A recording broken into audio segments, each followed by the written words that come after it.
Pemain naturalisasi Timnas Indonesia ikut jadi caleg. Legenda Timnas Indonesia sindir Shin Tae-yong. Suporter Timnas Indonesia raih penghargaan. Pakar sepak bola Vietnam sindir Timnas Indonesia.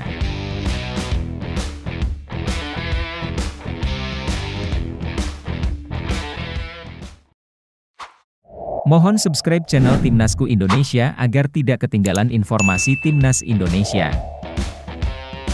Pemain naturalisasi Timnas Indonesia ikut jadi caleg. Dio Pauline, mantan pemain Timnas Indonesia, akan menjadi salah satu peserta pemilu 2024 sebagai calon legislatif DPRD Kota Jayapura. Dio Pauline dikenal di dunia sepak bola Indonesia, lahir di Kamerun dan menjadi bagian sejarah kejayaan Persipura Jayapura dengan meraih 3 gelar juara Liga Indonesia dan ISCA. Pada tahun 2020, Dio Pauline mengakhiri karirnya di sepak bola bersama PSGC Ciamis. Sejak saat itu, kabar mengenai Dio Pauline menjadi jarang terdengar. Saat ini, Dio Pauline terlibat dalam aktivitas di luar dunia sepak bola. Dia akan berpartisipasi dalam pemilu 2024 sebagai calon legislatif DPRD Kota Papua, khususnya di daerah pemilihan 4 atau wilayah AB Pura. Dio Pauline memiliki hak untuk maju dalam pemilu 2024, mengingat bahwa dia telah menjadi warga negara Indonesia sejak tahun 2015. Dio Pauline menjadi WNI melalui proses naturalisasi dan telah tinggal lama di Indonesia. Legenda Timnas Indonesia sindir Shin Tae-yong. Kinerja Shin Tae-yong bersama skuad Garuda disindir oleh legenda Timnas Indonesia, Anjas Asmara. Penilaian terhadap permainan Timnas Indonesia di bawah arahan Shin Tae-yong dianggap membosankan oleh Anjas Asmara. Timnas Indonesia telah ditangani oleh Shin Tae-yong selama 4 tahun. Sejumlah pencapaian telah dicapai oleh pelatih berusia 53 tahun tersebut untuk Timnas Indonesia. Beberapa pencapaian tersebut melibatkan meloloskan Timnas Indonesia ke Piala Asia 2023, sesuatu yang terakhir kali dicapai oleh skuad Garuda 17 tahun yang lalu, serta peningkatan ranking FIFA skuad Garuda. Selain itu, pelatih asal Korea Selatan ini juga membawa Timnas Indonesia melangkah ke fase gugur Piala Asia untuk pertama kalinya.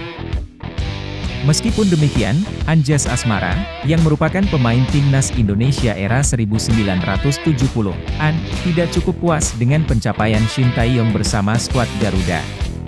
Ia bahkan menyindir pernyataan Shin Tae-yong yang menyebutkan bahwa level Timnas Indonesia sudah setara dengan level Asia, tetapi terus menderita kekalahan. Sebagai contoh, pada Piala Asia 2023, Timnas Indonesia mengalami 3 kekalahan dalam 4 penampilan. Semua yang dikerjakan selama 4 tahun ini oleh ST, naturalisasi sudah diberikan, namun permainannya membosankan. Bahkan, taktik parkir bus digunakan. Dia tidak mampu menginspirasi anak-anak kita untuk mencetak gol. Malahan, kami sering kebobolan banyak gol, ujar Anjas Asmara. Semua ini adalah kesalahan ST. Anak-anak tidak diberikan pemahaman apapun. Hanya aspek fisik yang diutamakan, sementara keterampilan atau kecerdasan sepak bola mereka tidak dilatih. Meski berbicara tentang level Asia, namun kami terus mengalami kekalahan. Kemenangan hanya datang dari tim-tim lemah di ASEAN, lanjut Anjas Asmara. Suporter Timnas Indonesia raih penghargaan. Suporter Timnas Indonesia di Qatar meraih penghargaan sebagai suporter paling aktif di Piala Asia 2023, memberikan kabar gembira kepada para pendukung. Meskipun perjalanan Timnas Indonesia terhenti di babak 16 besar, Ultras Garuda yang berada di Qatar dinilai oleh Fan Engagement Program LOC AFC sebagai suporter paling aktif. Penghargaan ini diberikan sebagai apresiasi terhadap kontribusi dan keaktifan para suporter Garuda selama pertandingan Timnas Indonesia di Piala Asia Qatar. Mereka secara rutin memenuhi stadion dan memberikan dukungan bersemangat untuk perjuangan Garuda setiap kali bermain. Dadan Juarsa, salah satu pemimpin Ultras Garuda di Qatar, menjelaskan bahwa penilaian penghargaan melibatkan beberapa kriteria. Ada beberapa kriteria dalam pemilihan penghargaan ini, salah satunya adalah keaktifan supporter dalam memberikan dukungan kepada tim selama di Piala Asia, ungkap Dadan. Selain mendukung tim saat bertanding, Ultras Garuda juga aktif dalam memperkenalkan budaya tanah air kepada para penggemar lain yang hadir di Qatar. Selama Piala Asia, kami juga aktif dalam bidang seni budaya dan menjalin hubungan yang erat dengan LOC karena kami turut serta dalam kegiatan di luar stadion untuk memeriahkan Piala Asia ini, tambahnya. Pakar sepak bola Vietnam sindir timnas Indonesia. Pakar sepak bola ASEAN, Quang Huy, menyampaikan sindiran terhadap timnas Indonesia, meskipun mereka berhasil mencatatkan prestasi positif di Piala Asia 2023 Qatar dengan melaju ke babak 16 besar.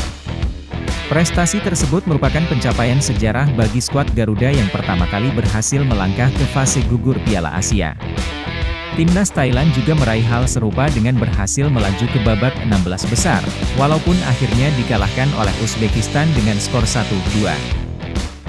Meskipun kedua tim, Timnas Indonesia dan Thailand, berhasil melangkah ke babak 16 besar Piala Asia 2023, Quang Huy, seorang pengamat sepak bola ASEAN, menyatakan bahwa skuad Garuda tetap tidak lebih baik dibandingkan dengan Thailand dan Vietnam. Thailand dan Vietnam masih unggul sedikit dari Indonesia. Namun, perbedaan dengan Indonesia terkadang hanya terletak pada momen atau kelas pemain, ungkap Quang Huy.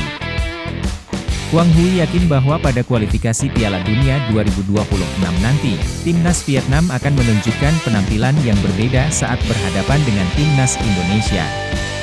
Dengan kembalinya beberapa pemain senior seperti Nguyen Tin Lim dan Kue Ngoc Hai, Golden Star Warriors bertekad untuk mengalahkan timnas Indonesia yang dilatih oleh Shin Tae-yong pada lanjutan kualifikasi Piala Dunia 2026 pada 21 dan 26 Maret 2024.